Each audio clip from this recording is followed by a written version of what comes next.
try sprinting and jumping in Legend of Zelda Tears of the Kingdom. Yeah, it doesn't feel right, does it?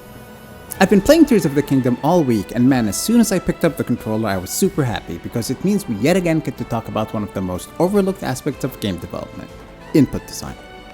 Now don't get me wrong, I'm thoroughly enjoying Tears of the Kingdom and will likely do a proper video around some of its innovations, but for now, we're going to take a look at two big mistakes they've made in their input designs, talk about why they feel bad, what we can learn from them, and I'll even let you know what you can do to try to fix them. I'm Daniel and welcome to Game Design Minutes. Okay, let's jump in. Out of combat, you have 3 jumps. You can jump in place, which is somewhat pointless, you can move forward and jump, and lastly, you can sprint and jump. Like most video games, the faster you move, the more momentum you carry into your jump, and so the further you will travel. Now, Nintendo mapped the sprint action to the B button. Which button do you think the jump should be on? Since doing the sprint jump requires you to press both buttons at once, you'd likely pick Y or A. But Nintendo picked X. Of the 3 possible buttons, the X button is the hardest button to reach when you're holding down the B button. Practically, it means you need to whip out the claw technique every time you want to do a sprint jump, or do this awkward thing with your thumb where you push the B button with the middle of your thumb and X with the top, but neither of them feel very good because they feel awkward to do.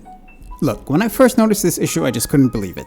If anything, the devs at Nintendo are masters of movement and control. Most of their games are built on best-in-class movement and flow.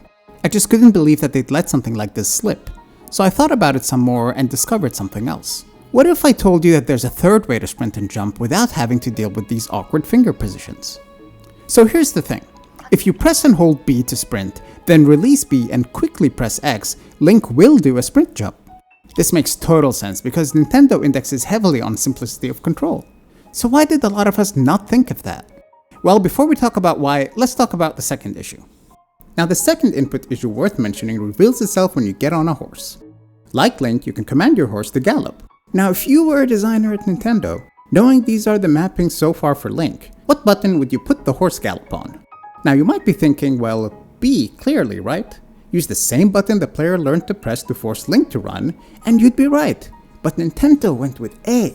This is particularly painful because B on a horse makes you dismount, which means a lot of the time you have this epic moment where you call your horse over, run towards it, hop on it, and instead of galloping into the sunset, you instantly dismount. And that's because of something called muscle memory. When you're playing a game, you should really only be thinking about the controls in the first hour or so. After that, they should become imprinted in your muscle memory. So when your brain thinks sprint, your body instinctively knows what to do without you thinking about which button to press. Muscle memory is also why you might not have thought about letting go of the sprint button and pressing the jump button will let you do a sprint jump. It just goes against what some of you might be used to from playing other games. We're all used to having to hold down the sprint button and then press the jump button to maximize the distance of our jump. Now the good news is we're human, and humans can get used to anything.